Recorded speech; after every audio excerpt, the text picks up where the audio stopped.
Okay, I want you to try a little experiment with me right now. Just look away from whatever you're doing. Uh-huh. Find a word. Anything. A label on a bottle, a book spine, a sign. You got one. Yep, got one. Okay. Now, look at it, and I want you to not read it. Just see the shapes, see the ink, but do not let that meaning pop into your head. Good luck with that. It's impossible, right? Pretty much. You look at those squiggles and snap, the meaning is just there. It feels totally instantaneous, like magic. But the source material we're covering today argues that this feeling, this effortlessness, is actually the biggest lie your brain tells you. A massive deception. It really is. I mean, if you could slow down time and see what's happening in that split second, it wouldn't be magic. It would look like a chaotic factory floor. A factory floor. Yeah, your brain is stripping parts, looking up definitions, fighting off wrong answers, building a movie set all before you've even finished blinking. And that is the mission for this deep dive. We're getting into the engine room of reading. We're looking at Chapter 10, Lexical Processing and Sentence Context Effects by Robin K. Morris. Right, and this isn't about how to read faster. No, it's about understanding that mechanical tension between just seeing a word and understanding a whole sentence. Exactly. And Morris starts by drawing this really sharp line between how we used to study this stuff, just flashing isolated words on a screen, Right. and how we actually read in the real world. Because in a lab, if I show you the word apple, your job is just to say apple. But out here, reading a book, your job isn't to just name the words. It's to build a message. To build a message. Okay. Okay, so let's start at the very bottom, the raw materials. I look at a word, my brain sees lines and curves. How does it get from that to meaning? Well, it's not one single step. Even one word is like a packet of data. You've got the visual look of it, the spelling, the sound, and the morphology. Morphology. Let's define that because it sounds like something from a biology class. It's similar, but for words. Morphology is the study of word structure. Morphemes are the smallest units that have meaning. So take the word unbelievable. Okay. Your brain doesn't just see that as one big blob. It sees 3 Lego bricks snapped together. Un means not. Believe is the root. Able means you're capable of it. So here's the question then.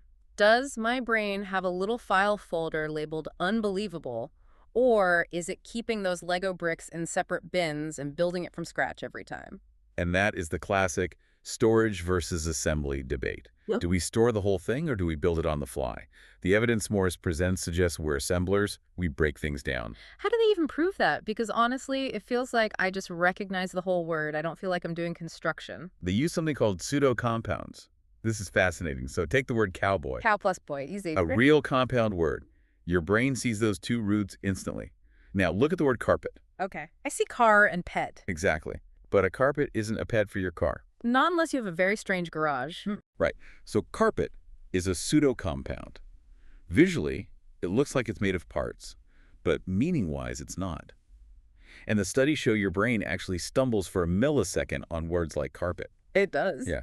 Tries to strip off car and pet, realizes that's nonsense, and has to backtrack to process it as one whole unit. So my brain is trying to perform surgery on every single word it's... On every word it sees, constantly. Ugh. And it happens with prefixes, too. Think about relive, to live again, versus relish. You can't lish again. Right. Relish is one solid block, but your brain still briefly tries to peel off that re, just in case. So we are strip mining words for parts. Does that happen the same way in every language? No. And this is where English speakers are actually at a bit of a disadvantage.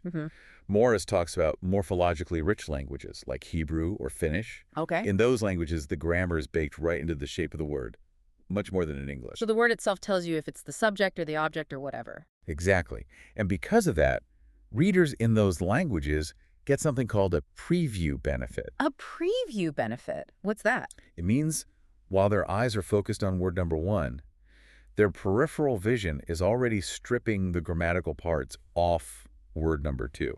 Wow. They're sort of buffering the structure of the next word before they even look right at it. And we don't do that in English. The studies show, generally, no.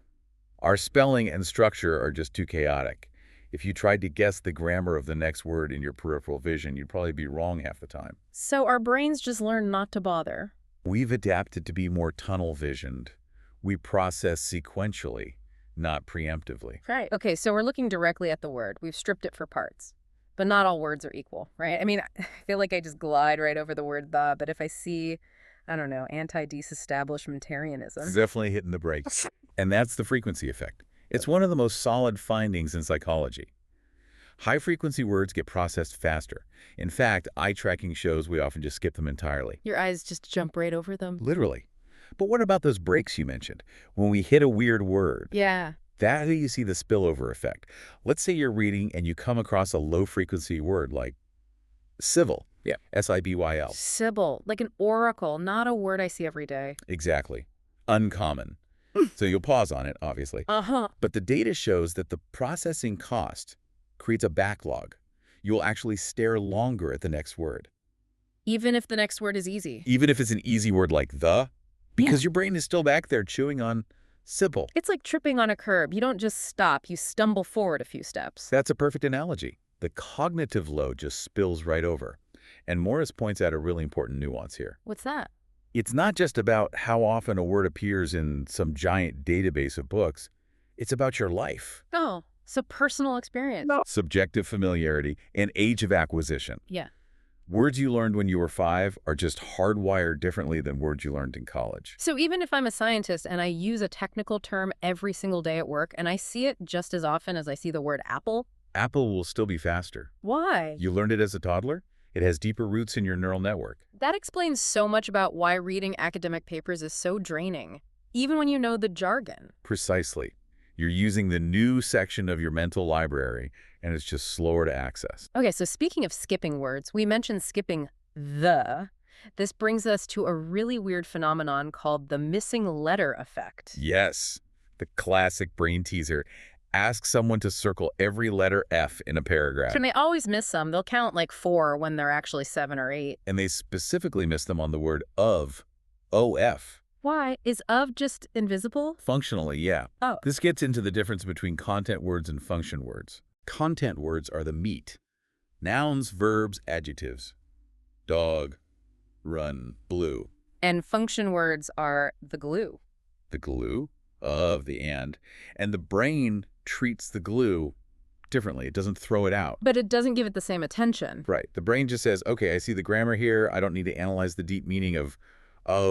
So it deprioritizes the visual details. It basically assumes the word is there without actually checking the letters. That's why you don't see the F.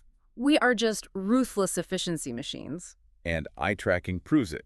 In technical writing, readers skip function words about twice as often as content words. We are just cutting corners wherever we can. Okay, so we've got the parts, we've got the glue. Now we hit the big problem, the thing that makes English such a nightmare sometimes. Ambiguity. Lexical ambiguity, yeah. This is the main event in psycholinguistics. Because so many words are living these double lives. Take the word bank. Is it a money bank or a river bank or port? A harbor or a sweet wine. And the central question Morris asks is, when you see the word port, does your brain look up all the definitions at once? Or does the sentence context just guide you to the right one immediately? You'd think it would be efficient. If I say, the sailor docked at the port, surely my brain isn't wasting energy thinking about wine. That's the selective access theory, that we're smart and context-driven. The other view, the modularity theory, says the brain is a dumb dictionary. A dumb dictionary. It looks up everything, every time, no matter what. Exhaustive access. So who wins, the smart brain or the dumb dictionary? The evidence is, well, it's humbling. It looks like the dumb dictionary gets the first move. No way. Yes. Studies show that within the first 200 milliseconds of hearing port, both the harbor meaning and the wine meaning light up in your brain. So for just a split second, even when I'm reading about a sailor, my brain is thinking about dessert wine. Everything is on the table, briefly.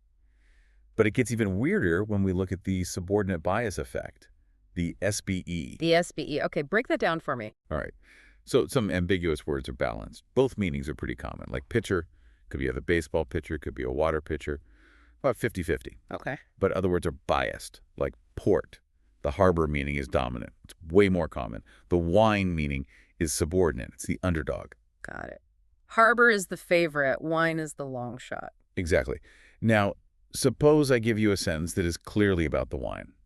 The vintage port was delicious. The context couldn't be clearer. Vintage and delicious are pointing straight at wine. And yet, eye tracking shows that readers stare at the word port for significantly longer in that sentence. Wait, why? Is the context is 100% clear? Why do I hesitate? It's the competition. Even though the context is screaming wine, the raw data of the word itself screams harbor to your brain frequency counters. The dominant meaning is so strong that it wakes up and starts shouting, "Hey, I'm here. I'm a harbor." So there's a traffic jam in my head. The sentence wants the underdog meaning, but my brain's automatic response is to offer up the favorite. That's it, exactly. Yeah. And this proves that context cannot completely stop the dominant meaning from activating. It's automatic. That little delay, that extra millisecond of staring, that's your brain actively fighting to suppress the harbor meaning so you can finally select wine. That is wild. It means reading isn't just about selecting the right answer. It's also about actively suppressing the wrong ones, Wow. which leads to the hybrid model Morris suggests, something called reordered access. We access everything, but the context helps us kill off the wrong answers faster. It just can't stop them from showing up to the party in the first place. Speaking of context, let's talk about prediction, because I feel like I do that all the time. If I say, the early bird catches the... Worm. You don't even have to think. True, that's close-in probability. Highly predictable words are processed incredibly fast. But Morris warns us about a common myth here. We're not just guessing. We aren't. No. There used to be this theory that reading was just a psycholinguistic guessing game, that we basically hallucinate the words based on context. But some famous studies prove this wrong. How'd they do that? They set up traps. They'd give people a context that strongly predicted one word, but then show them a completely different one. Like the early bird catches the Buick. Exactly. Now, if you were just guessing, you would be completely thrown off. You'd probably see the word worm for a second. But the data shows readers aren't slowed down nearly as much as that theory would predict. So we trust the ink on the page. We trust our eyes more than our predictions. Prediction helps pre-activate a concept. But if the visual data says Buick, the visual data wins almost instantly. We verify. We don't just hallucinate. But context does help, right? I mean, seeing king must make me recognize queen faster. It does. That's a different thing, intralexical priming. But that effect is actually pretty weak and short-lived. The real power of context comes from what's called interactive context, which brings us to the famous accountant and waiter study. Okay, lay it out for me. So participants read one of two sentences. Sentence A, the accountant balanced the ledger. Right. Sentence B, the waiter balanced the ledger. Okay, same basic structure, same number of words between the subject and the object. Exactly. But people recognized the word ledger significantly faster when it was the accountant. Well, yeah, that makes sense. Accountants and ledgers go together. But why? It's not just that the words are associated. It's because the verb balanced changes its meaning depending on who's doing it. Yeah. If an accountant balances something, it's about math. If a waiter balances something, it's physical, with a tray. Yes. You're not just linking words. You're building a scenario, a discourse model. When you read accountant balanced, your brain loads the whole office finance scenario. Ledger fits right in. But when you read waiter balanced, you load the restaurant scenario, and ledger just feels wrong. It crashes the party. It crashes the scenario. So we're basically directing a little movie in our heads. We have a set, we have props, and if a prop shows up from a different movie, we get confused for a second. So we're using this high-level world knowledge to help with the low-level job of just recognizing letters on a page. That's the hack. I love that. But what happens when the movie changes scenes? We talked about the traffic jam with Port the Harbor versus the wine. Does that last forever? Thankfully, no. This is where topic shifts come in. The evidence suggests that if you change the scene, move the story to a new location, introduce a new character, it helps the brain flush the cache. Wipes the slate clean. Yep. If we switch from talking about ships to talking about a dinner party, that harbor, meaning of port, finally decays and fades away, the brain goes, okay, that old definition isn't relevant to this new scene anymore. It's like closing old tabs in your browser to free up some RAM. That's a great way to think about it. Yeah. And speaking of directing attention, there's one last thing from the text that really surprised me. The idea of focus. Oh, right. Like using italics or those sentences that start with, it was the... Exactly. It was the book that she wanted, instead of just she wanted the book. It puts the book in the spotlight. I always assumed that making a word the star would make you recognize it faster. You'd think so. It's in italics. Pay attention. Read it fast. But the eye tracking shows it doesn't really speed up the initial processing of that word. Sometimes it even slows it down a tiny bit. really, so what's the point of focus then? It's for memory. It's about anchoring that concept in your brain for later. It helps you answer questions about the text afterwards, but it's not a speed boost in the moment. It's an investment, not a shortcut. That is a perfect way to put it. So if we zoom out, we've covered a lot here. We've got these tiny Lego bricks of words, the morphemes. We've got the function words that we just kind of ignore. We have this huge battle between dominant and subordinate meanings.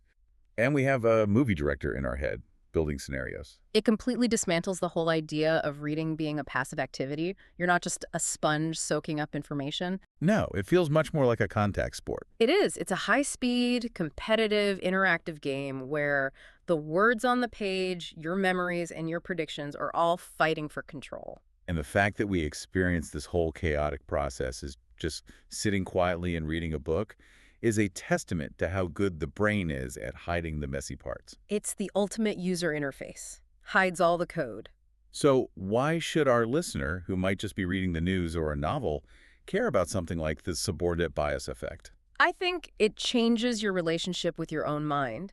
When you stumble on a sentence or when you get a really good pun, you can actually feel these gears turning. A pun is just your brain activating two meanings at once and enjoying the collision. Right. And it gives you a lot of sympathy for writers. Their job is to guide the reader's brain so smoothly that you prevent these little cognitive traffic jams. We're basically the air traffic controllers for the reader's thought process. Before we wrap up, I want to leave everyone with one final thought from the text that really stuck with me. It's about that unselected meaning. The ghost in the machine. Yeah. When we finally decide that port means wine, what happens to the harbor?